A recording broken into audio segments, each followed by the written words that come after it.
So, hello, Coach Sandro FERR. Hi, how are you? Good. So could you please tell me more about yourself? Oh my God. I'm a mixed martial arts striking coach, a martial artist at first, of course, and just basically an individual that's been in combat sports and martial arts all my life. Okay, so you're a mixed martial artist. So you said you practice a variety of different martial arts and combat sports? Yeah, exactly. Okay, could you tell me which they are? When I first started, my roots came from Kyokushin Budo Karate, which evolved out to becoming K1 kickboxing. Then I went on to learning the art of boxing, the sweet science, because I was always an open book. Like I always wanted to learn more into martial arts. That's what it's all about. Like it's always to gain more tools, gain more knowledge from everybody. Then I went on to becoming a Muay Thai practitioner, and I met Firas Zahabi, I met George St. Pierre, and they opened the doors for me to go to world-renowned Tristar gym in Montreal a couple of years back. I can say maybe 10, 12, even like close to 15 years ago. And I've met many different individuals, great human beings, human beings, but that's a part of life. But I can say that every one of those were martial artists, no matter what their goal was, what their journey was. So I guess it makes me who I am now, which is an MMA striking coach and a coach, just strictly a martial arts coach. Amazing. It's too long. It's good. It's good. We'll get into it. So today, what are your goals with this practice and your involvement in martial arts and combat sports? Well, in martial arts, listen, like I can see that, it's not only how to coach people, how to defend themselves, or how to believe in themselves, or how to better themselves with knowing how to throw a punch, a kick. It's actually a philosophy for me. And if I don't compete anymore, but now I can transmit the knowledge which I've gained for so many years to others which are not really interested in competing, but they want to change their lifestyle. They want to get out of a rut. They want to step out of that darkness. For me, like I look at everybody as a different individual, but at the end of the day, we're all human beings, and everybody has that DNA of they have something special in them, meaning they have a type of a hidden warrior. It sounds kind of crazy, but everybody has it in their DNA, everyone. But the thing is, you just probably need more coaches, more martial artists, which are going to exploit that no matter what you want to use it for. Like if you want to go for an interview with a job, and if you come and do a couple of rounds with us, meaning it's going to help you with your confidence. So it's going to build your confidence to say, hey, that's not that bad. So to sit in an interview and talk to a stranger is not the end of the world. So like I can give you a lot of comparisons like that. For me, like to answer your question saying where I want to go with this, I actually can't tell you because tomorrow's another day and we cannot predict what's going to happen tomorrow. But the only thing which I do know is I'm going to continue spreading knowledge and trying to make the people that surround me or trust in me to make them a better human being, a better martial artist in whatever situation they please. If it's competitive, if it's personal, whatever it may seem. That's probably why I've been doing this for so long. And it's not been easy. Like I can tell you that. Like I've had a lot of rough patches, but like we learn every day, and I can say that I don't know it all. And even at my age, I'm always learning and I'm always an open book. That's what martial arts is. Amazing. You said that Firas Zahabi and George St. Pierre brought you to TriStar Gym in Montreal, but did you grow up in Montreal? Like, is that where you encountered the martial arts and combat sports community of like Kyokushin Budo Karate and so on? Yeah, of course, like I actually started with Kyokushin, and I just had a knack for it. I fell in love with it. Like I was very young, and I was always into sports. And I come from a family which are very athletic. Like I had an uncle which was a 1967 Golden Gloves boxing champion. My father comes from an athletic background. He was a professional soccer player. Then he became the head. Well, sorry, like he was one of the coaches for the FC Supra, which is today the Montreal Impact. So we're going way back. But I can say that actually rubbed off on me because I was always surrounded by athletes or sports people. The martial arts was my thing, though.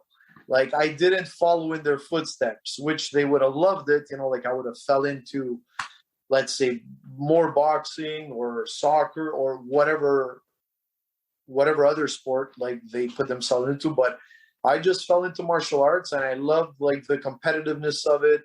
I liked the combativeness, you know, like I was always a rugged kid. So I can say I stumbled a lot, like I broke a lot of bones, but I kept on getting up and I kept on going back to the dojo and back to the gyms. Well, gyms, the martial arts studios, because it's a big difference. We're going to go off track a bit on this one, but could you explain that difference for me, please? I'm intrigued. Gyms, or to the public eye, are places where you're going to go to a Nautilus Plus, which you're not going to be looked at as an individual. You are going to be looked at as just another client, which you're going to waltz into a gym. They're going to tell you how much it is per year or per month, and you're left on your own. And you're there to do more systematic training, you know, mostly weightlifting, mostly cardio stuff. But it's like mechanical. Exactly. So it's very mechanical. Like you're going to go there, you pay your thing, and you do your thing all by yourself, and you're left on your own. When you go to a martial arts studio, then you're part of like I don't like to say cause because it's a bit too intense, but I can say like once you walk into a Muay Thai gym, you walk into a Kyokushin gym, you walk into a Dutch style kickboxing gym, you walk into a boxing gym, an MMA gym, right there is a sense of where you're walking into a coliseum surrounded by a bunch of lions, male or female, bunch of lions, and they will either accept you or they're gonna push you off to the side because they see that you're not gonna put in the work. So it's like a tribe type of mentality, but 9 out of 10 times people feel very comfortable with the tribe mentality because that's what we are. We're human beings. We got to go back and look at our history books. We are all part of tribes, no matter what you want to look at it nowadays, but everybody's part of the tribe. And I say this tribe, to my opinion, because I've lived it all my life, still am, is one of the best because everybody looks at you as you're going to be part of the pack. So if you're part of the wolf pack, you bring something back to the pack. Now, be it weak, strong, whatever, you're going to bring back something to the pack and you'll learn too. That's how I see it. Call me crazy. I like it. For anthropology, it's really good material right there. Sorry, like I am just throwing this off the top of my head because that's all I know. Like I've been doing this all my life. Speak your truth. Right. I'll have to beep that one out, but good. So you so you talk about tribes. For the purpose of this research, I coined the term or the phrase martial arts and combat sports community of Montreal. Some people say it's not really a community. It's community is a strange word, kind of like you said, like the cause or the tribe, but in which way would you identify with that community of Montreal? You're talking about the tribe sense, or you're just talking about to share everything? I was trying to find a way to link together people who are involved in martial arts and combat sports in Montreal. Okay, great. Watch this. what is very similar to every single martial arts studio, including Muay Thai, Kyokushin, boxing, blah, blah, blah, mixed martial art, whatever. Everybody has that notion that everybody sweat, they got hurt, or they had an obstacle to push forward. They had to get back up from either getting injured, from either feeling insecurities, feeling a bit on a downer, like on a specific day, like you don't really feel like going because, I don't know, like your boyfriend left you, or that you hadn't like a quarrel with your family. But at the end of the day, when you show up there, everybody has that same type of feeling. You are going to, how the hell can I say this? You are going to overtake whatever came to you on that specific day, which becomes irrelevant. Because when you show up to the the martial arts studio, when you show up like to the martial arts studio, all of those little pains that you woke up with going, oh, like I don't feel like it today because I got into a fight with my parents. Well, I don't feel like it today because I didn't get a good grade on my essay. That all becomes irrelevant, because when you're going to go to the martial arts studio and you're going to sweat it out and maybe, feel a tad of physical, like it's strain and a tad a bit of insecurities, and you're going to push right through those. And when you get back to where you're supposed to be, either in university or at work, that becomes small potatoes. Like it's going to be, oh my God, like why am I making such a big deal out of something that could be taken care of like this? There's things in life which are much harder. That's what the martial arts studios do. They bring you back that perspective going, hey, that it's not as bad as people make it seem. Everybody dramatizes everything today. It's like, it's the end of the world. No, it's not. There's things which are worse, like poverty. Like you can't eat the next day. You have alcoholism. You have drug abuse. You have people getting beat up. Like you have spousal abuse. So when I hear stupidities like that going, oh, but coach, like I'm on a downer because of so-and-so, I said, can you breathe?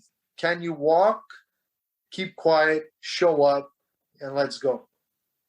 And I'm trying to not swear. Thanks. Less work for me.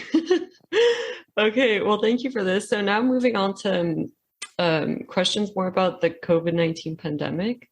It was a hard time for the community.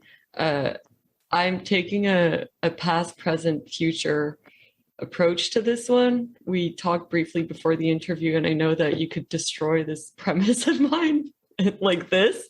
And I will answer the same exact thing. But if we can say that the past has happened. So before the COVID-19 pandemic hit, how often were you in contact with the community, and like what were the benefits that you were getting from it? That when I say the community, it could be either like of the whole Montreal or also your closer community and only your gym, but that whole environment. Being a mixed martial arts striking coach or being a martial artist, like we were always in touch thanks to Facebook or IG, like the social media platform made it very, very accessible now, like to be always in touch 6 or 7 days a week, every type of artist. So we get to know, feel, and sense people that are not happy, people that are asking questions, people that are insecure, people that are fearful, people that are pissed off. So I can say I was in tune with a lot of the martial arts community through social media, and I was in tune with my clientele, with my fighters, with my pros, with my amateurs, with my everyday people, which had their own specific goals. So I can say there was a bunch of emotions which went all over the place. Now, of course, when this thing hit, first couple of weeks, first couple of months, it was uncertainty. It was people didn't know what to do. People didn't know how to react. But the martial arts community, if I may, was in a state where we said, listen, like we've been through hell and back in our some sort trainings or professional fighters which have to get ready for a professional fight camp 6 to 8 weeks to step into an octagon, a cage, and to fight another human being which is ready to tear your head off. So when we look at these things going, oh my God, like, let's calm it down a notch. Let's put things into perspective. And, you know, like, let's preach health. Let's be careful. Because in the first couple of weeks or months, of course, there was uncertainty. So nobody knew nothing of what was actually going on. So there was a lot of insecurities. And like I said, a lot of us are very down to earth because of what we do every day, because we push our physical being and mental being every day. So we go, wow, what we're being told on television and what we're seeing actually by communicating with our martial arts friends or everyday people is really, you know, like, it's really black and white here. So what I was looking, let's say mainstream media, was something which could have been blown out of proportion. So the regular Joe, which never stepped foot in a martial arts environment or a health and fitness environment, if we want to talk health here, you know, it was the end of the world. So there was no answers. There was just doubt, doubt, doubt, and doubt. Meanwhile, people which have pushed their limits, have beaten their insecurities, have beaten really times in their lives, go back to the martial arts community or their dojo or their martial arts studio to get answers, to feel secure, to be part of that tribe again, to get clear answers from probably the alpha, to try to speak to the beta, to make the beta become the alpha or be part of the alpha pack. Now, people are probably going to misconcept what I just said, but in my way of thinking, when you come into that pack, you are not going to be looked down upon. We will make sure that you're going to be as strong as the whole pack is.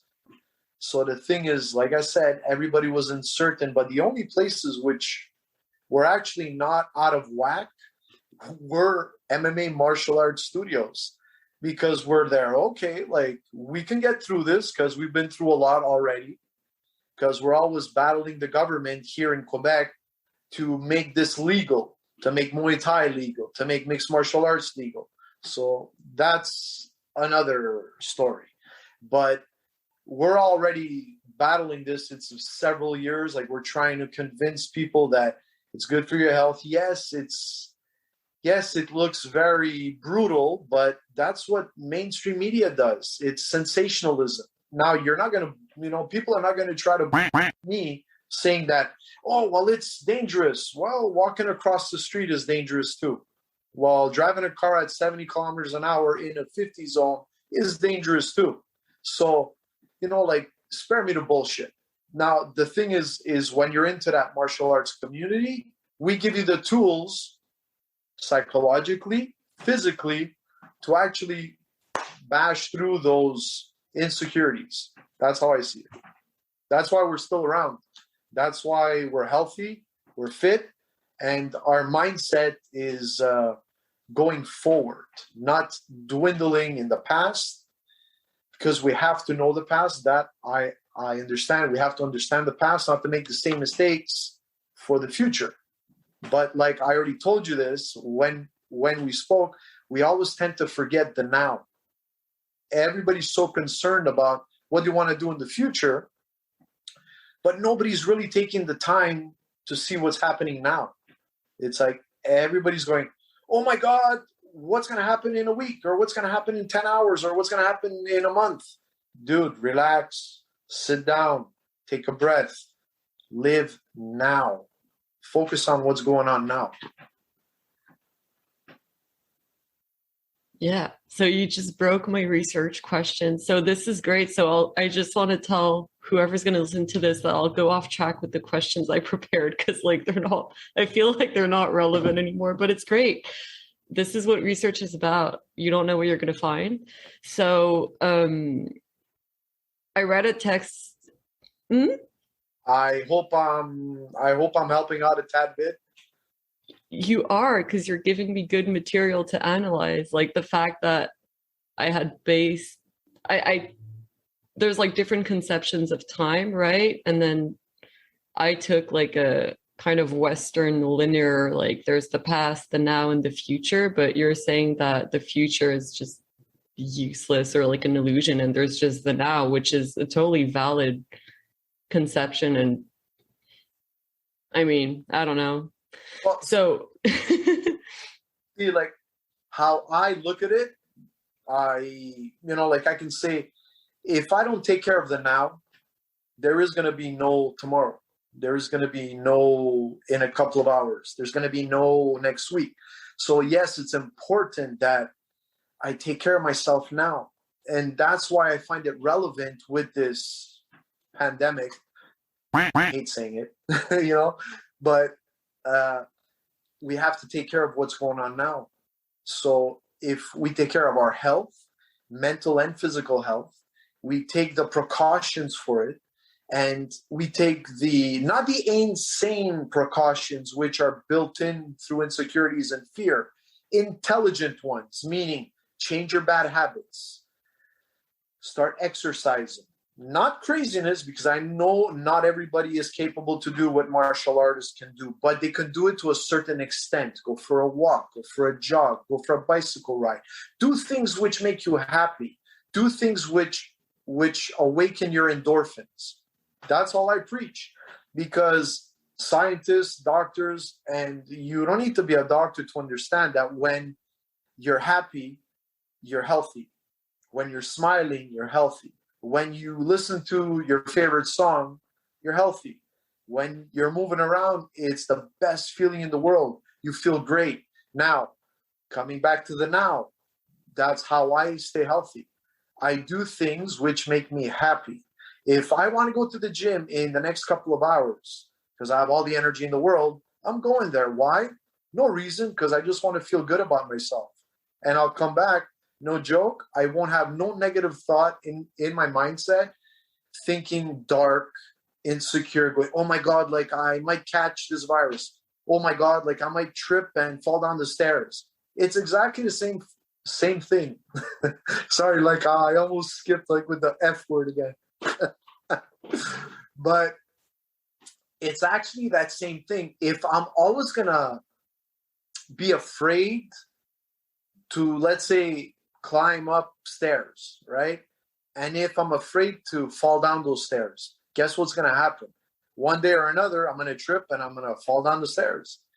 But what I do is I keep on walking up and down those stairs, and I'm always going to challenge it. Maybe it might happen, maybe it won't. But I'm always using tools to get better and better and better and better, get stronger, faster, more focused. Now, if every day, like I use those same stairs and I'm saying, oh my God, like if I do another step, I might fall. You might not fall, but on the second step down, you might trip and break your face. Why? Because you preached it. Because you're not sure, because you're insecure.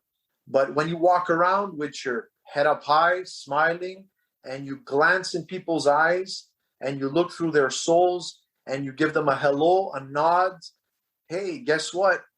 Back to the human being again. That's what I think today we forgot.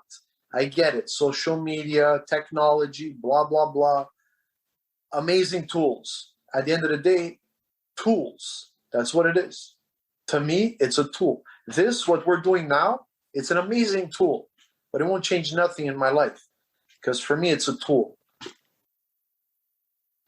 Yeah, you got to keep using it as a tool and not let technology use you. Yep. And people forgot that. Yeah, it's hard sometimes.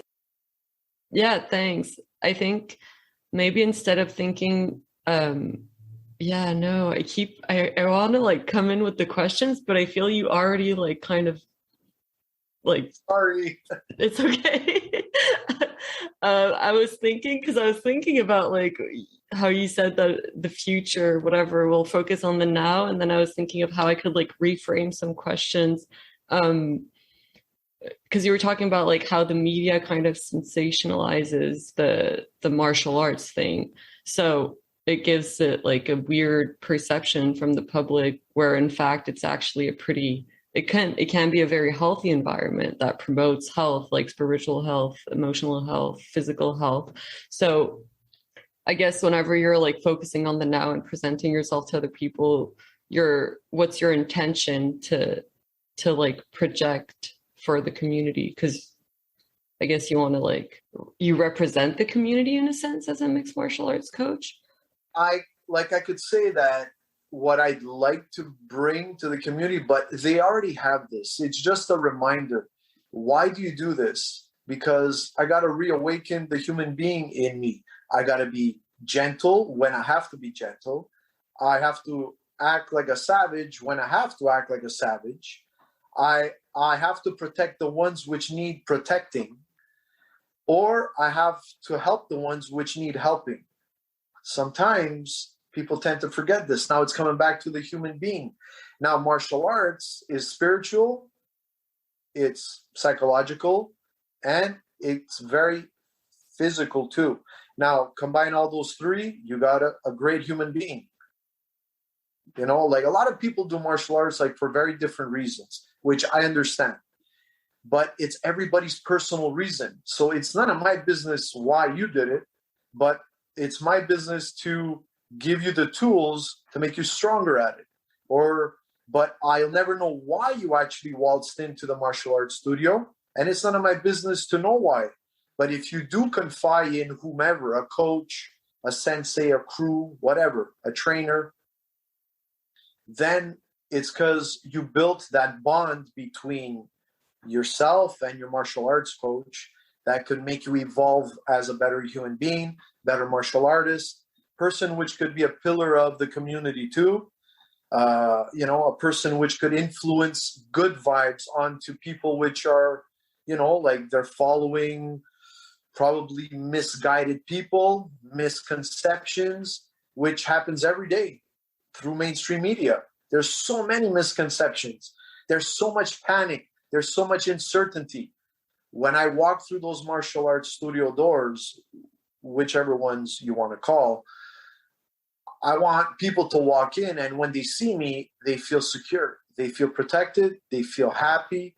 And they know that they'll come out of there with tools feeling, hey, like I'm good to take on life again. Deep. Yeah. That's. So I got two things. So I like how you said, like, you gotta be gentle when you have to be, and then you gotta be a savage when you have to be. That, when I started Muay Thai, it was very hard for me to understand or accept, because also as a woman, like we have maybe a different relationship with violence and like using violence. Well, you see, like I wouldn't really call it violence. Like I would call it you're expressing yourself. And it depends where you use it, why you use it, and why would you use it. You see, that's why I don't like to say violence, because violence is very heavy. It's very nasty. So when you say violence, in my mind, I think of an individual that preys on somebody which cannot defend themselves. I think of an individual that's sincerely a piece of shit, that wants to rob you, that wants to injure you for no reason, that wants to take advantage of you because you're probably smaller in size and don't know how to defend yourself. What we do as martial artists is we teach good people the art of violence, how to defend yourself, and how to stand tall, speak with an affirmative voice, and you won't even probably need to use violent tactics. But I don't call it violence, like I call it tools. It's just tools. But it becomes violent to people which are violent. You see, there's a phrase which I read a while back, that how to beat evil people that use violence is to be a good person, skilled better at violence. Makes sense? It really does. So I'll reframe that sentence. So traditionally, and maybe how I was brought up, women weren't taught those tools or didn't have access to them. So when I was taught those tools, I was very like kind of I don't know, it felt just weird to use them because I kind of had this like one-dimensional perception of a human being. Like there's the gentle ones and then there's the ones who know how to use those tools, you know, but then you realize, like, I feel like the more you learn martial arts, you also get more emotional understanding of your own being, and then you understand that you can be gentle when you have to be, and then you can use the tools to like defend yourself or defend someone, and then there's like a really wide range of like multi-dimensional emotions in the human being.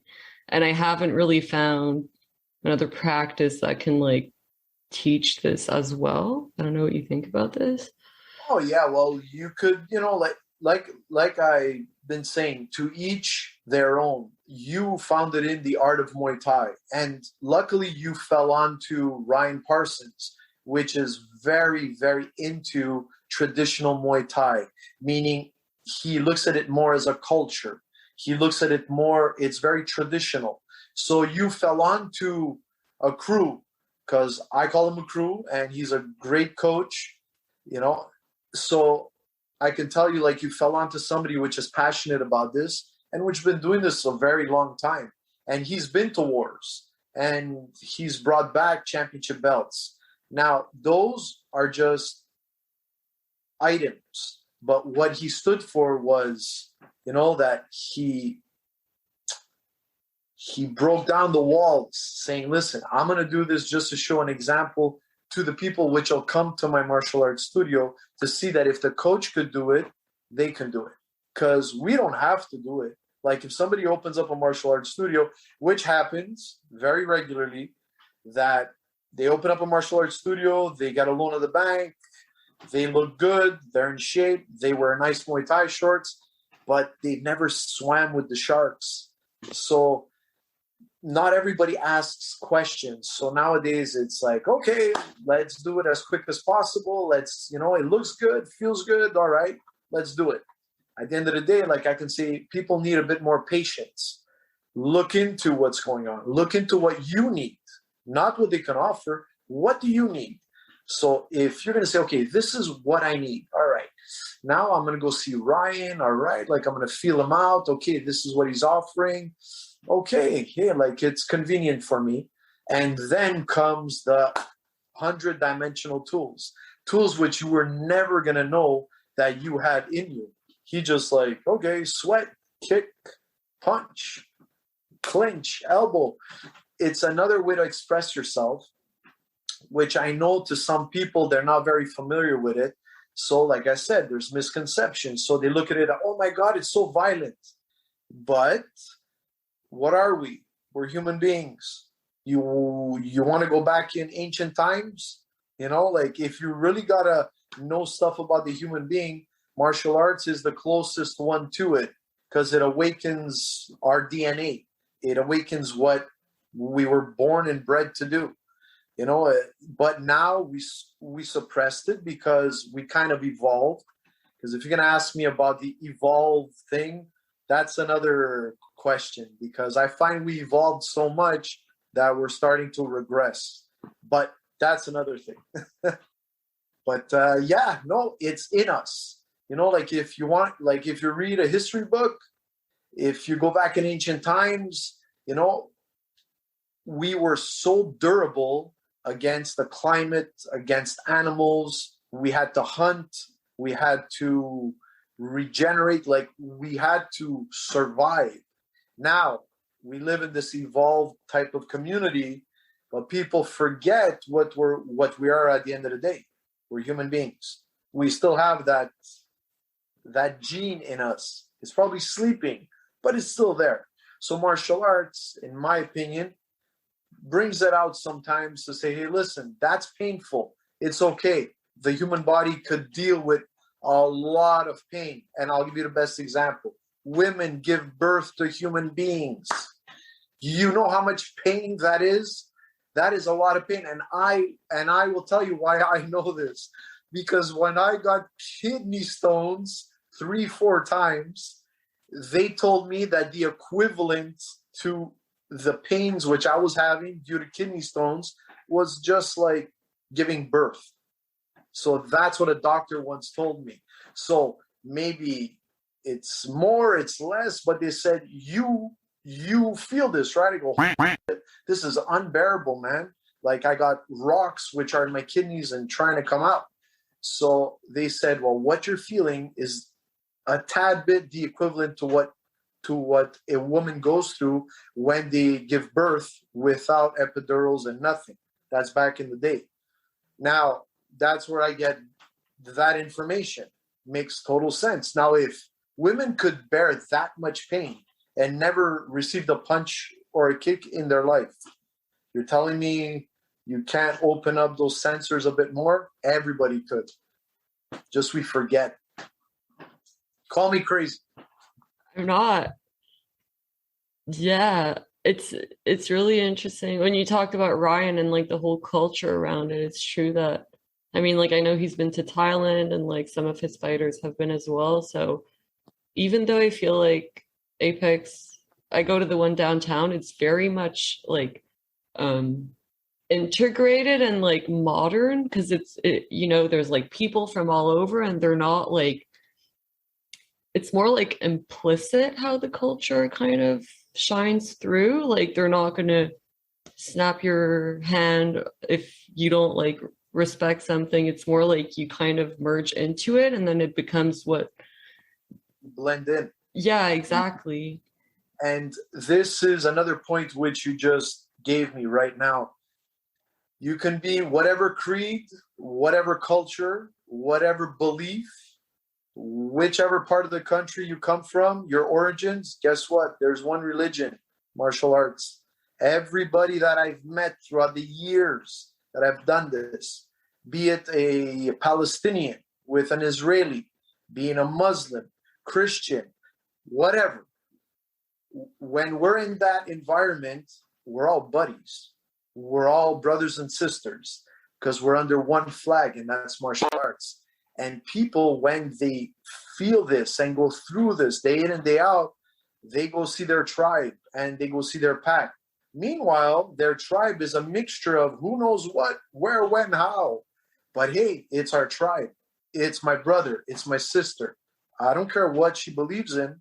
I don't care what she thinks, about their religion. Oh, well, I pray to Allah. Well, I pray to God. Well, I pray to Jesus. Who gives a shit? You know why? Because we're all under martial arts. In my classes, like just to give you a brief example of when I gave my classes at Tristar, religion and politics were a no-no. If I overheard you speaking that, you were out of my class. And I didn't care. Oh, yeah, but I'm a paying customer. I don't give a shit. You come in here, you have to be positive. Now, you might have a bad day like everybody else does, but when you come in here, this is your therapy.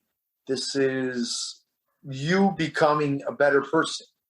Even if you're pissed off, but you're going to come there and you're going to talk to your brother or sister that's going to be right next to you. Guess what? Sweating and in pain just like you are. So when I hear stupidities about race, about gender now, about culture, I don't give a shit. You are going to step out of my class because I don't want to hear it. It's martial arts. That's it. That's my religion. You don't make a difference. Yeah, there's really something about like being grounded in one's body also. Like it's a place where you physically go through the same experience. So then you can't like argue like, oh, but da da da da. No, you feel the same thing as your neighbor. So it kind of like bonds you together. And that's something that I was, let's say, personally kind of anxious about during this past like COVID pandemic, whatever you want to call it, that loss of contact with another human being. Because we are social beings. We need contact. We need to see people's faces. We need to understand people. We have to look at each other. What I've noticed in these past couple of years, due to social media, whatever, people tend to lose track of the human touch, of glancing at somebody and just nodding your head, just saying hello. It's not for wanting anything. Just saying hello because we're brought up right. That's it.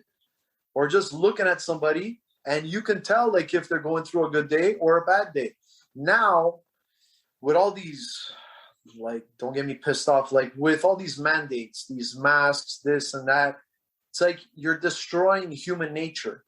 Now, I know a lot of people are going to have all their opinions. Oh, but like, we got to be careful. There's a virus, there's a this. So there's going to be always arguments because that's what humans do. Like, we're not perfect. We're really special. That is the polite way of saying stuff, which I don't want to say right now. No, but it's true. I took a course on human touch, like the culture of touch, and we're in the West.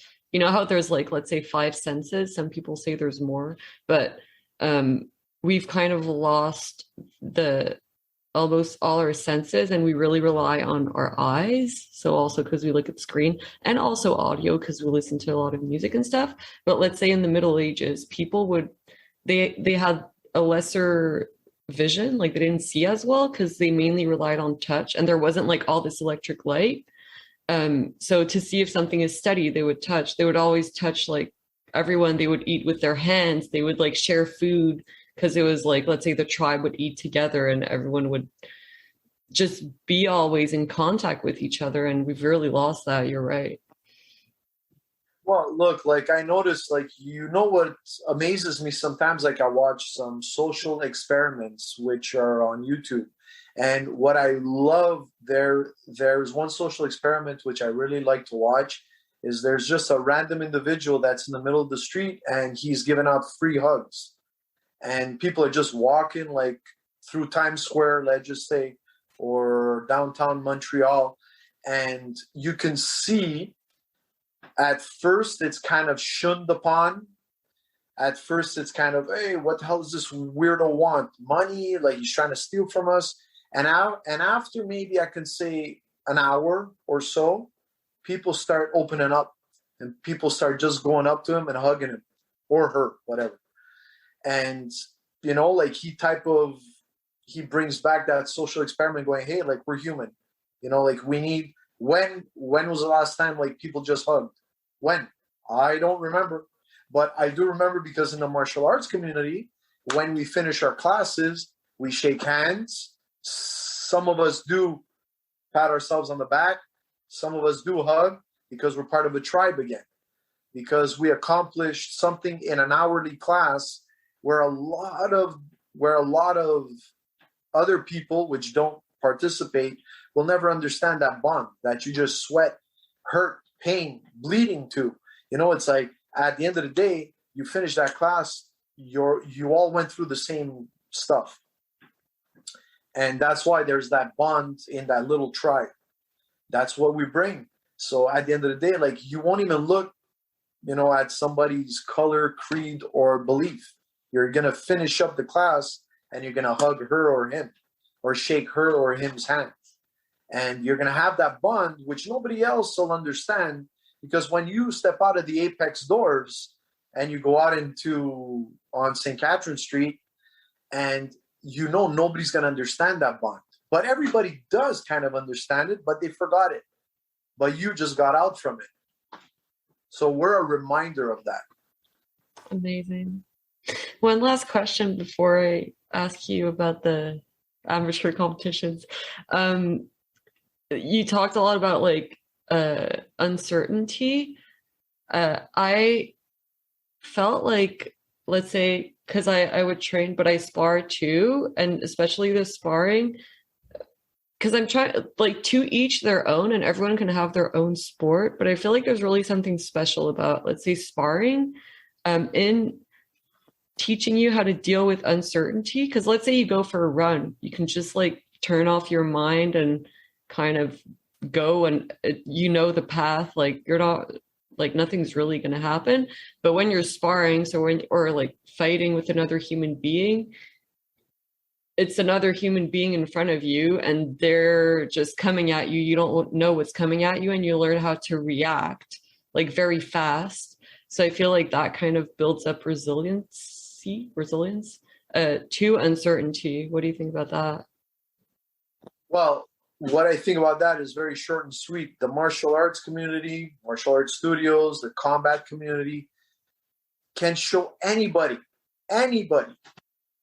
how to control chaos, because chaos is all around us, right? Like when you get up in the morning, like you go take the metro, take the bus, get in a taxi, get in your car, it's chaos. There's noise everywhere, right? Now we go into a martial arts studio and we confine that chaos. That's sparring, that's fighting. So we confine that chaos and we say, deal with it. Now, of course, it's got to be a controlled environment. That's where smart coaches come out from, because you can't go to a martial arts studio with crazy coaches going, hey, like fight and just like break your noses and whatever. No. That's not what I'm saying. What I'm saying is you're in a controlled environment, which is chaotic. You bring that chaos from the outside, confine it, control it, of course, with guidance. Now, if you have myself as a coach, Ryan as a coach, and a lot more, we are going to teach you how to confine that chaos and control it. And accept it too. Like accept that life is chaos. Exactly. You have to understand how to accept it and not panic and control it, which I'm not saying is easy. It's really hard. There's a lot of people that have never been pushed around, grabbed, pulled, punched, kicked, tripped, put on the ground is going to be something they're going to panic. Some of them go, oh my God, what the hell is this? But if you do it repetitively, guess what? It doesn't become a panic no more. You're controlling chaos. The first time that something happens to you, like let's say, I'm going to give you an example. The first time that you got low kicked, right? First ever time, your body contracted itself because it didn't know what it was. It's strange. So the body, as soon as it gets touched, pulled, yanked, punched, whatever, it's going to react in a defensive kind of way and panics and closes in on itself, just like the mind does. It freaks out. So it goes into panic mode. And panic mode is, oh my God, I panic. I either going to crisp up all my muscles or I run.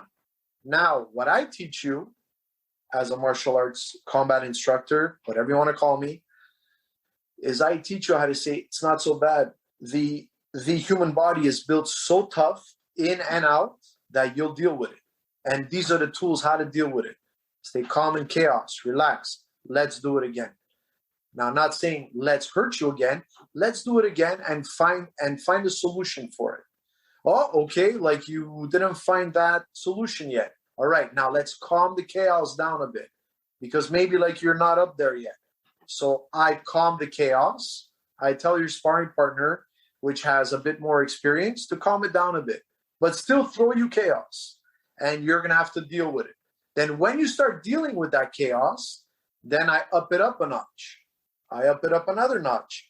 That's the difference between a regular person becomes an amateur and then becomes a professional in no matter what. Now, we are using combat sports, but I'm saying in life too.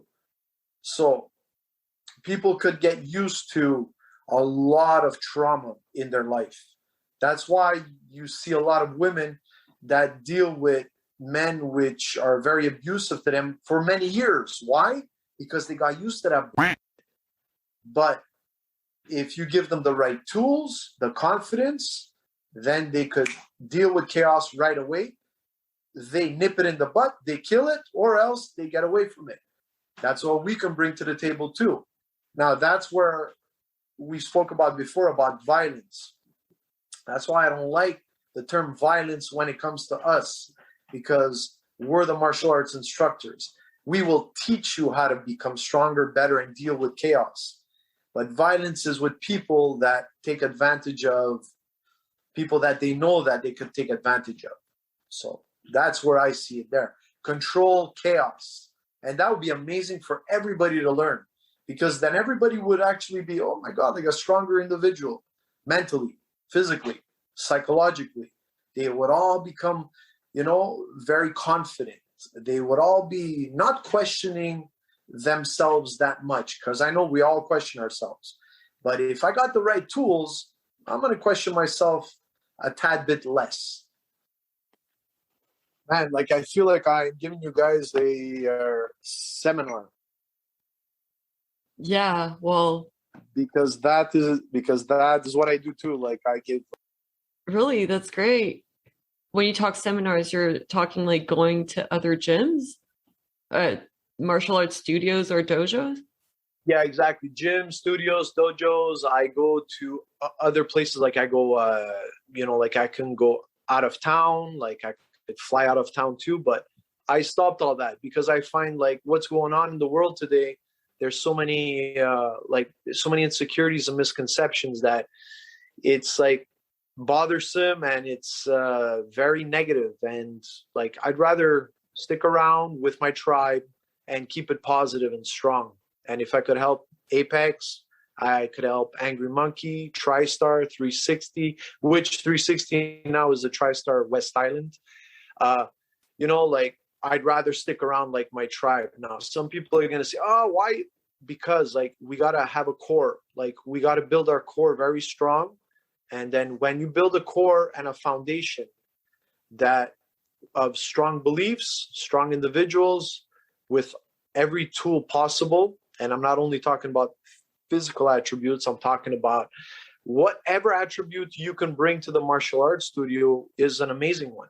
Like if you bring great intellect, good, bring it. It's, like it's an extra tool. Like if you bring, whatever you can bring to the table, that's how I see my tribe. Like I'd like to, make the tribe so strong that it's going to rub off on everybody that we touch or speak. Well, I think that Apex has that kind of mindset too, that like anyone can bring something to the group. It's cool. It's very open-minded. Come give a seminar at Apex. I've done it already. I'll be there. Oh yeah. Well, I wasn't there. Well, look, like if ever he wants to do it again, like I am open for him because he's my champion. So of course, like I can't say no to Ryan, man. Like the guy's a great individual, like I'm not just saying that because you trained there, but I've known him a long time. And I can say Ryan is one of those guys which,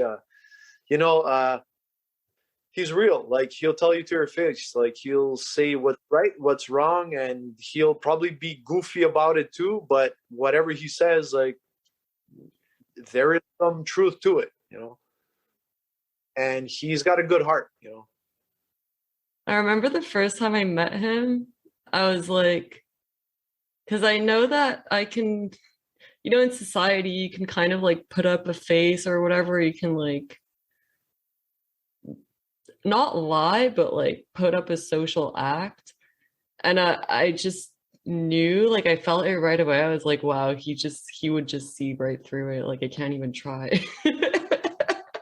When you deal with martial artists or coaches now that have been doing this for many years, like it's not to say that it's normal, because we're in tune with our spiritual being, we're in tune with our senses so much, because look, like we spoke about chaos, right? So you're going to be in tune with your senses so much that when you'll be in a room with when you'll be in a room with people which are full of shit there, straight up. I didn't want to say it. You said it. You will, if ever you go to a supper, right? And you like a lot of individuals around that room, but because you've tested your limits, because you've been in chaos, and they haven't, but they have their great traits too. But you can sense that they're hiding stuff. You can sense that they're not open-minded. Like you can sense that they're judgmental. So you can sense that they're being full of shit. But you can sense it because you've tested yourself. And you know that, man, like if they would be in my environment, like if you bring them out of their very comfort zone and you bring them to your environment, let's say, I think it's Sundays, like you guys spar, right? And you bring them to that environment, they are gonna, what the hell is going on? So you'll see right through them. You can't lie to a coach, because you can tell me like you're the best athlete on the planet. For me, it's the only place left that's pure. because you can come and see me and say, Coach, I'm a champion. I've done this, I've done that, I've done this, because today's era, a lot of people are full of shit because they lie about stuff on social media. But when you come and see us live and in person, you can tell me anything you want. But at the end of the day, like, you got to show it to me. That's why I say martial arts is still pure. It's the only last frontier of a human being being pure, and you can't, you can't talk shit to me. Because if you tell me all this about you being great, well, you got to show me. You got to, not only physically, I'm saying, you got to show me. Like, you got to show me that you're a good human being. You got to show up on time. You got to have integrity. You got to have a tad bit of intelligence. And it doesn't mean reading 10,000 books. It means you're intelligent, because there's a big difference between being educated and intelligent. There's a very big difference there. But if you come in with that open mindset to test your own will and not judge on others, then I'll say, okay, you're the real deal. But if you come in there saying, oh, well, I trained with Ryan and I'm good and this and that, okay, for me, that's a bunch of hot air, because I got to see it. Yeah, it's like the last place where you can't really lie. But it's funny because I didn't actually like seek out Apex or Ryan. I was it wasn't near the gym, and I met one of his fighters or coaches or whatever, and like I just like talked to the person, and I like said some things that were like really deep questions that I had at the moment that I wouldn't usually share with anyone, but they just like came out of me, and like I couldn't lie to that person. And I was like, really, it like kind of traumatized me actually, because I was like, wow, how come I told them this when like I usually really, it's a part of me that's like so buried, like I buried it with the years, but it just came out of me. And then I tried to like not get into martial arts, but I just like went, because it's like a pull to that truth that comes out of you in that environment, if that makes sense. Yeah, of course it makes amazing sense. It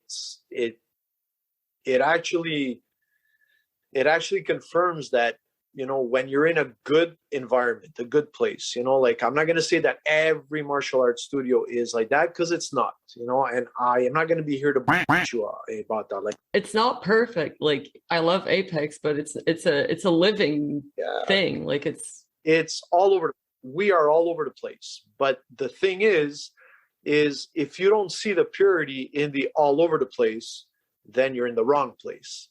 But because they didn't, my opinion, like probably what you said or to whomever you did, they never judged you on it. So that's what brought you to comfort. And you said, holy shit, like, I can speak my mind. I could give my opinions. I can give my life experiences, and nobody will actually judge me on it. So let me come back here, because it's a comfort zone. Back to the tribe thing.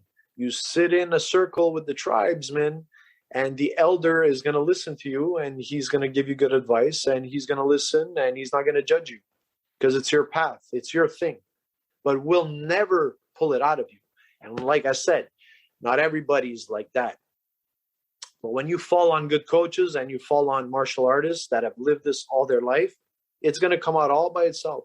I won't even need to ask you a question. You'll feel comfort. You know why? Because you'll be surrounded by chaos.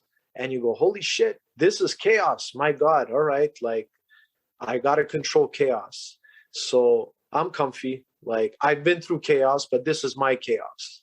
Now let me get rid of that chaos. So you probably went through something bad, like in your life, which I don't know about, but that's your chaos. And I'm sure that you went and get another type of chaos, which is pulling, pushing, lifting, tripping, sweating, whatever. And you said, Christ, this feels good, man. So that chaos just got obliterated from this new chaos, which now you can control. Does that make sense? It does, and it's amazing. So now moving on to the special case of Quebec and martial arts, which because we're pretty special, honestly. I was like researching about it, and then I was thinking about also just like other countries because I was in France for the past year, and it's like celebrated the amateur competitions there, and it's a cool thing to like do kickboxing, da da da.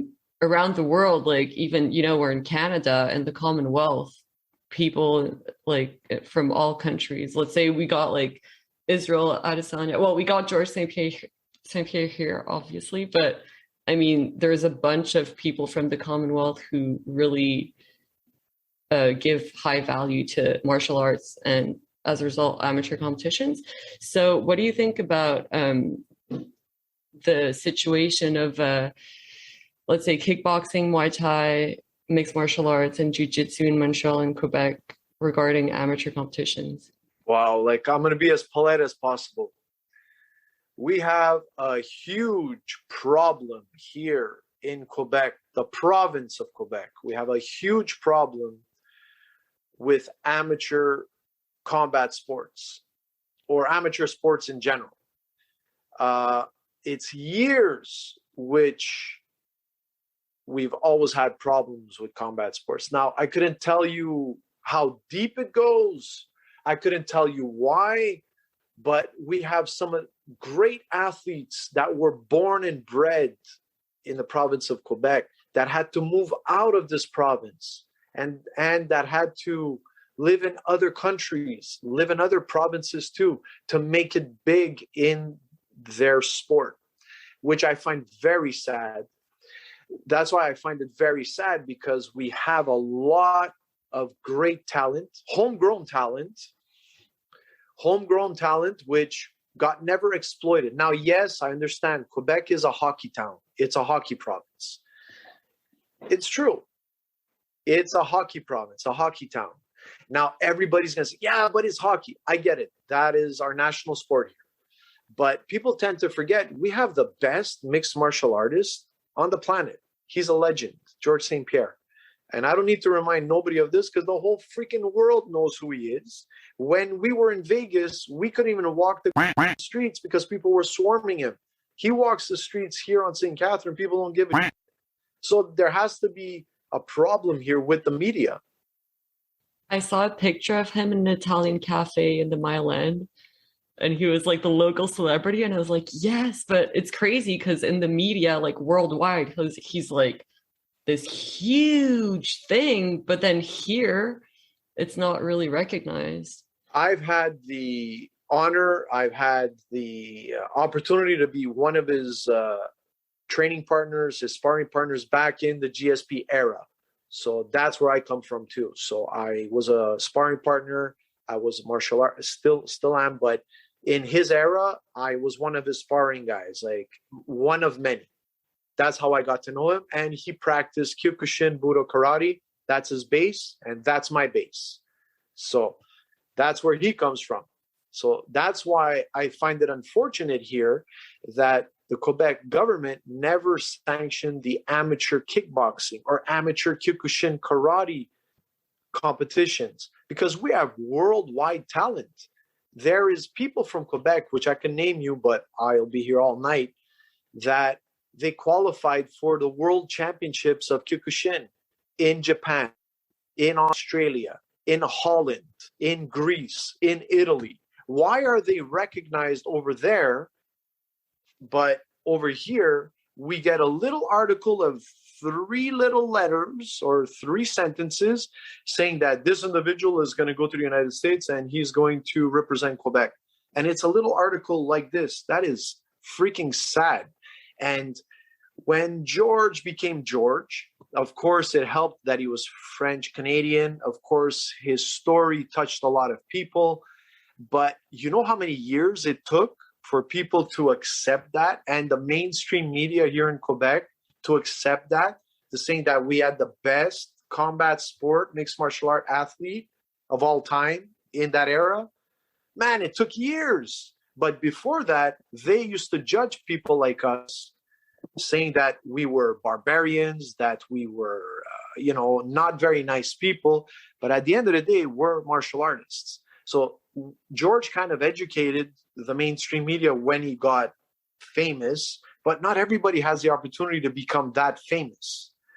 But there's a lot of other individuals, which I could name you, that we've been to the States, we've been to Europe, we've been all over the world, and we've won. It's not like we've lost. We've came back with championships. We've came back with the number 1 seat, not the number 2, the number 1.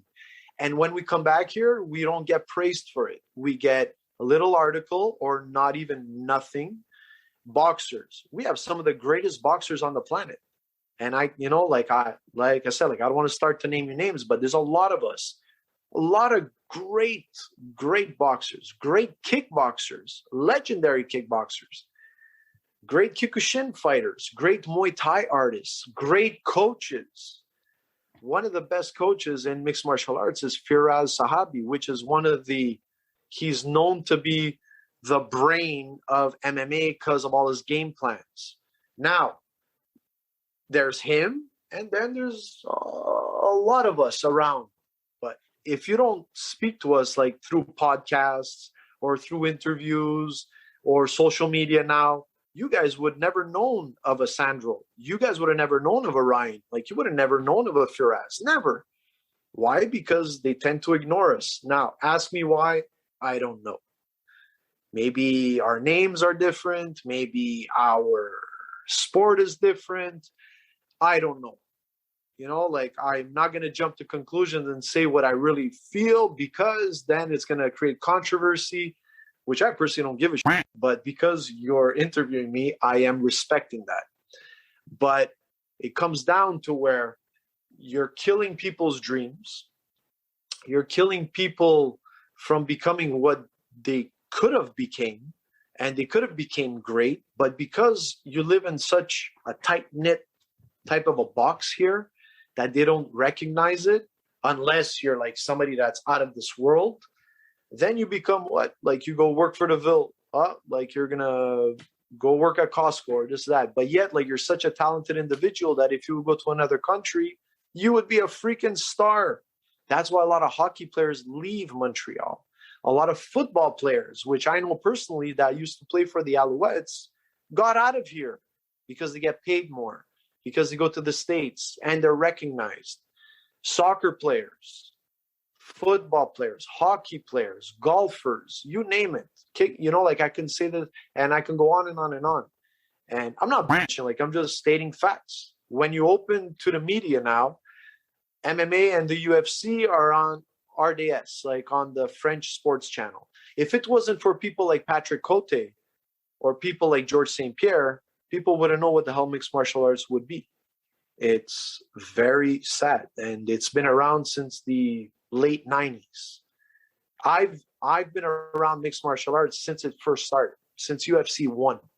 That's why, I guess I'm very well respected in the MMA community, because I'm one of the old cats. I don't look old, I hope, but I am one of those old cats, which was always a martial artist and followed some of the best on the planet that represented Tristar, that represented Canada, Quebec. I grew up with these guys. I trained with these guys. Some of them became great coaches. Some of them became George St. Pierre's. Some of them became, legends. So I had the opportunity to be surrounded by some of the best, which today I preach that, because I was always surrounded. I was fortunate to be surrounded by, let's just say, the pillars of that community that come out from nowadays. Like, you watch the UFC, it's very commercial. But we were in an era where it was not commercial, it was barbaric. Like, people looked at us like we were a bunch of animals.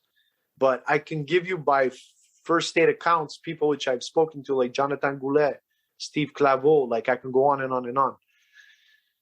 These are going to be the nicest people you'll ever meet, because we do this for a living. We coach, we train, we fight, and we do this from Monday through Saturday. So when I go eat supper, let's just say that we have a supper, you'll never hear a peep of violence from us, because we do this every day. So we are going to talk history. We are going to talk about everything else but violence. that's what people don't get. It's like, that's what we do. It's our passion. It's our job. But people think, oh, like you must be very violent, coach. No, I'm not, because I deal with these guys day in and day out, and we deal with physical, like a lot of physical attributes. So I deal with a lot of people, like people which come out of very poor neighborhoods, people which have a very bad family situation, people, like people which were unfortunate in life that, went to jail and they came out and now like they're looking for another path. I'm surrounded by a lot of different individuals. So when I'm home, what we love? Peace and quiet. We don't want noise and chaos. We don't. When you go to Apex, that's noise and chaos. Like we said before, it's chaos. It's noise. But you're going to learn how to deal with it. And when you're home, I'm pretty sure you're like, okay, no TV, no radio. I want to be in peace. Like, just give me a book or like an audio book. Leave me the hell alone. That's how we feel. But people don't get that. Like, they think we are on 24/7 like savages. That's not true. Yeah, I don't have a TV. I can't even watch Netflix. I can only watch what I used to watch when I was 9 years old, martial arts comics. I realized that anyways, but I'll say what you might have not wanted to say, because I can say it because this is my thing. That it's amazing that we're going to talk about Georges St-Pierre, because people who listen, if they don't really know, they'll probably know him. That it's amazing, regardless of how exceptional he is as a fighter and what everything he's done in the UFC and everything, what he did outside of the ring. It's kind of like when people talk about Muhammad Ali, but he probably very well understands the position he's in, as a French Québécois with a name like Georges St-Pierre. He's got the pretty face, he knows how to speak to people. He speaks very well to people. He's so down to earth. I would listen to his podcast with Joe Rogan or Lex Friedman or anything, and I'm like, wow, he should literally go into elementary schools and talk to children about bullying. Them won't let him. I know, but it's crazy because at first, it took me a while to understand MMA the way you present it. Because at first, a couple of years ago, I was like, what is this? I won't watch this. These people are nuts. And now I see I see it in such a different way. I can't even explain it. And at first, Georges St-Pierre, I was like, oh, Georges St-Pierre. And I would see all these guys I know be like, Georges St-Pierre, and if they see it in the street, they'll take a pic and they're like, this is a legend, and I'm like, this is just a man, but it's just how much he gives of himself and of his time also to bring light to the community in Montreal. And I don't know, it's crazy that it's not recognized more, but yeah, I don't know where I wanted to go with that, but no, but for sure, the fact that his name is Georges St-Pierre and that he's Québécois really helped. As a person who studies anthropology, there is also a problem in Quebec to not recognize other people with different names. And my name is Astrid Fusiller and I can speak both languages, and I'm a white woman, so I was hoping that would help too, Well, look, I could say I'm not a specialist in media or politics, whatever, but in my eyes, what I've seen in all the years I've been on this planet, in being part of that era of Georges St-Pierre that we're talking about, I've gotten to know the human being, I've gotten to know the individual, I've gotten to know the martial artist, because I was part of that camp and I was part of that era.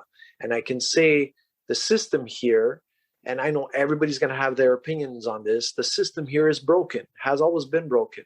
There has been a bias for many years. And you said it so well. His name could have actually helped out a whole lot. It kind of did, because it educated the common guy or girl here to get into it. So when it's on mainstream RDS, sports, yeah, he kind of made a difference. He kind of opened those doors. But there's so much more to do. that was step one, in my opinion, which is a big step because now people know UFC or know mixed martial arts because everybody calls it the UFC, but it's actually mixed martial arts. He actually opened those doors and he educated people in martial arts. And he's still doing it today. Like I follow him on social media and he still, you know, speaks to, like, he's very public about it to still do it.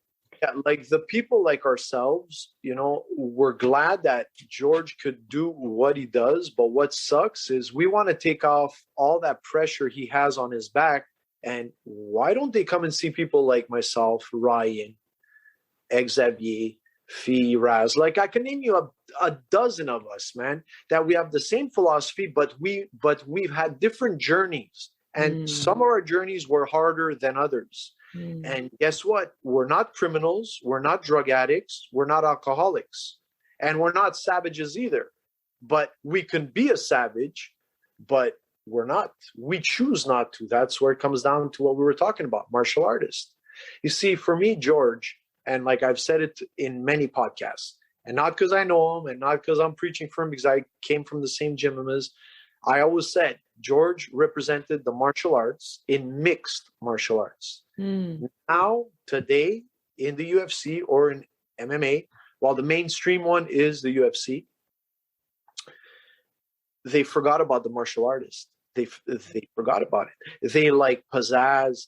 They like disrespecting people's families. They disrespect people's religions. Why? Because they want to get more people into the seats. Because at the end of the day, human beings were barbaric. We love blood. Like it goes way back, like to ancient Rome. You cannot convince me saying we're not. Human beings are bloodthirsty. They love to watch violence. They find something exhilarating about it. They find something so intriguing about it that they just watch it. Now, proof of this, like if you walk downtown and you see two people throwing down and smashing each other, half of the people are not going to stop them from doing it.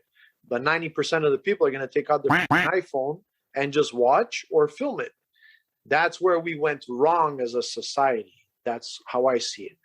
But you cannot say that, you know, it's in our DNA. Now, this where it comes back to what I was telling you. When you have martial arts coaches around and we control that chaos, then everybody will be confident. Walk around with integrity. They'll walk around with, you know, they walk around with no chips on their shoulder. So everybody will be, hey, hi, how are you? Nod your head. I'm good. Thank you. Good, goodbye. Nowadays, everybody's got a chip on their shoulder because everything around them is negative. It's pressure. It's go, go, go. Now. It's like, what about tomorrow? So coming back to George, he brings that martial arts aspect back, but this is my big but here. He cannot be the only one with all the weight of the world on him getting interviewed or getting asked about this all the time. Now, I know he does this part, like he gives podcasts and interviews and he tries to be a good role model like for future martial artists.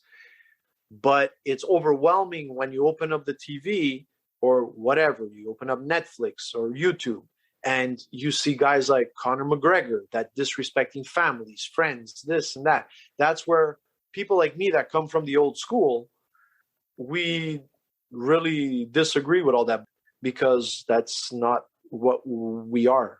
And that's not what we'll ever be. But for the sake of the almighty dollar, well, people like drama and people like bullshit. But people at the end of the day, population-wise, like, I mean, they're very gullible. Now people say, oh, coach, like you're calling a lot of the population gullible. Yes, we are. Because you open up the media and we fall for stupidities. We open up the pay-per-views and we see the most extreme freaking images about mixed martial artists, guys bashing each other in the head with their elbows and busting up their face full of blood. Yeah, it does happen, but not all the time. 90% of the time, it's two well-trained athletes which have the same skill set. And at the end of the day, they know what they're getting into. And it doesn't go that bad. It's violent, brutal. But when you have two guys with the same skill set, it's entertaining. It's like back in ancient Rome, the gladiators fought guys which were as strong as they were. But of course, like if we go back in time, then like there was the craziness of the animals against the gladiators, and like the peasants against the gladiators. That's another situation. But I'm talking about a gladiator against a gladiator. It's fair. So it's never going to go to that extremity. When it does go to that extremity, it means the people doing these combats or these bouts, they're incompetent because they probably put somebody with a year experience with somebody which has 10 years experience. That's where you'll see blood and guts and bones breaking, because you're putting a goldfish against a cat. Guess who wins? The cat, you know? So in some federations, in some organizations, that's what happens. And that's unfortunate because there's bull everywhere. But in the higher echelon of it, it doesn't happen. It just comes back to sensationalism, of course. I'd love, you know, what I try to do is I try to educate people. I try to make people better people through martial arts. Whatever they need, I can try my best to study and give them what they need. But if it was up to me and if I had all the power in the world, you know, like people would actually unite and become one big tribe. Well, yeah, that's a good way to finish it. Because whenever you say, like, in society, you know, everyone has their chip on their shoulder, but we would want more confident beings, people who just walk and who live with integrity. Not that like it's the end of the world, because like there's a lot happening, but I mean, like, especially for my generation, you know, we grew up with the media telling us like it's the end of the world, like climate change, like resources getting depleted, like our parents left us with a society that's like broken, and these challenges that are like too big for us, you know. And then we also have all this negativity. And I mean, I think humanity has all the tools and resources to like get through all this. We have so much knowledge, if you go back to like how the indigenous cultures lived and like how they took care of the land, or like we have like engineering, whatever. But we need to be able to like live together and just like respect each other and walk with confidence that we can do this, and like understand that the person next to you has something to bring to the table that's maybe not the same as you. Everyone can do their part, and that's more important than like just getting frustrated with like all these little things, or like getting rabbit holed by the media and negativity. So that's why I think martial arts, like, to control that chaos is especially important in our era. Well, I find that your generation got the short end of the stick because, like what you just said, you guys were put into situations where you didn't have the tools yet to deal with all these freaking situations. Now, if I may, you know, not everybody can, but, you know, they should be more open-minded into people with life experience to give good messages out and install tools in the newer generation, and to lay off a bit and like to stop dramatizing the whole god world falling on your heads, which I find is unfortunate because, yeah, of course, like there is a lot of judgmental stuff, but at the end of the day, like, you know, you cannot just, let's say, a person that just came onto this world, it's like a couple of years, and now you're telling them to change everything in 1 year. It's impossible. Like, you can't do that. Like, you can't tell everybody to be righteous, and you can't tell everybody to be well-informed. And especially now, like in the era of misinformation, there's misinformation all over the place. And everybody has their own opinion, which that's human nature. But when misinformation is thrown all over the place, then what is the real information? That's where I find what's unfortunate for the upcoming generation. You know, like, you guys are all over the place. And I'm not saying that in a bad way. Like, I'm saying you're all over the place because you don't know where to step left, where to step right, who to take care of and who not to take care of, and who's good, who's bad. You know, what I can say from my gen is when they started destroying the family unit, coming back to the tribe. Now, I couldn't care less. Like if you like women, you like men, I couldn't give a shit about that. Don't break up the tribe. Don't break up the family unit. Don't break it. But once everybody has their different opinions on everything, then it becomes into hate. Now, the reason why I'm saying this is because I could disagree with you and you can disagree with me at any time. But it doesn't mean I got to hate you. That's what's wrong with people nowadays, social media, and people that are not very well educated, or people that are very well educated, but they don't have the social skills yet. So they're like, well, this is wrong. Well, this is right. Well, I disagree with you. Well, I want to kill you now. Yeah, and you just get canceled also. Exactly. So, and at the end of the day, it becomes cancerous. So if you let a cancer in and you don't kill it at the source, guess what? The cancer spreads. So the cancer is going to kill its host. Now, what we should do is, okay, this is how you think. This is how I think. Let's find a simple ground. Let's find a middle. Now, why are we fighting? Or why do we have a disagreement? Why do we have a disagreement? Okay, because of so-and-so. Okay, now, what is it going to affect us? What is the big picture here? Okay, what's the big picture? Okay, well, that's the big picture. All right, let's unite everybody, and everybody's going to have their certain thing to do, and they're going to strengthen their tribe to destroy the big problem. The big problem is misinformation. Because if you give me your opinion, right, and I have another opinion from Ryan, let's just say Ryan because we've been talking about it, and I give you mine, and then we talk to George, and we get his, and let's take everybody's opinion, and then let's take a middle ground to it, and let's say, okay, this works, this doesn't, this works, this is a trial and error. It's been in human nature for who knows how long. Trial and error. That's how they created fire. You cannot tell me that's not how it was done. They tried, they froze their ass. They tried, they froze their ass again, and boom, it worked.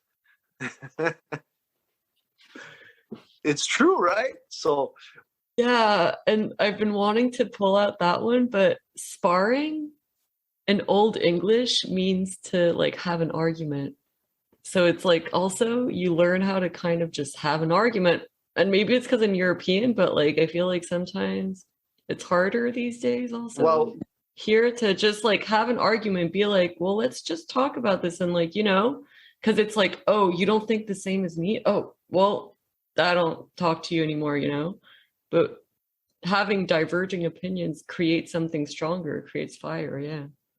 That's what I think is wrong with today, because today, people are afraid, not afraid of confrontation. They're afraid of different opinions. They're afraid of change. They're afraid of another person's perspective of things. But at the end of the day, you have to listen.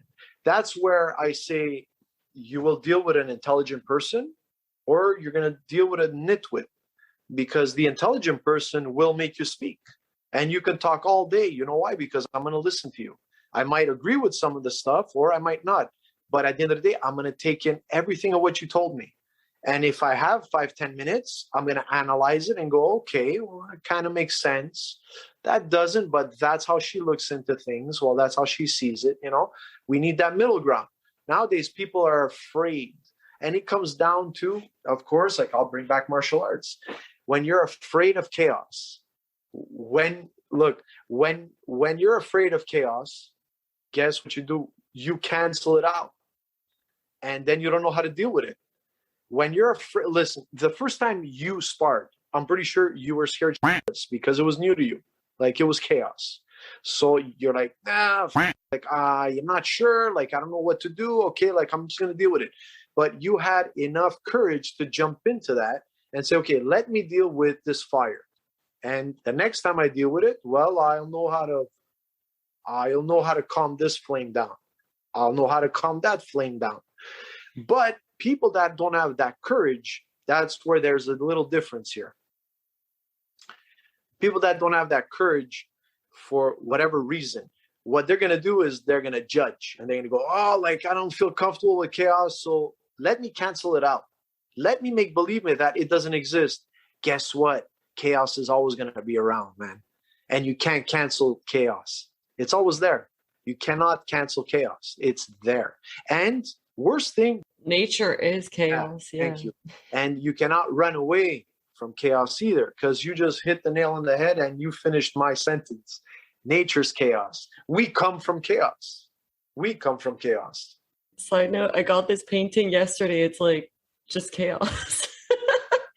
And that is the best, like, painting, you know, like, that could define what we're talking about. It looks like the Big Bang Theory, you know, like, it looks like explosions and everything. And that's what probably created us. That's what probably made cells, or made, you know, like, that's what probably made us. And, like, we're going deep, but that's a lot of philosophy that, you know, like, that's going really deep, you know, theories, this and that. Like, I don't even want to get into that one. You said, like, oh, we could talk about aliens. I'm like, no, we're gonna stay on track. It's okay. But now we're getting there. But all that to say, I think this was long enough, because I don't even know if people are gonna listen to this when they're gonna see the length. But I love it. Is there? Well, thank you. And is there anything you wanted to address? No, because or else we'll stay here another 2 hours. So That's it. Listen, live and let live, man. Just live and let live. That's it. Don't be judgmental. Don't think you know better than somebody else. Just always be an open book and always be open-minded, and just freaking accept knowledge from whomever.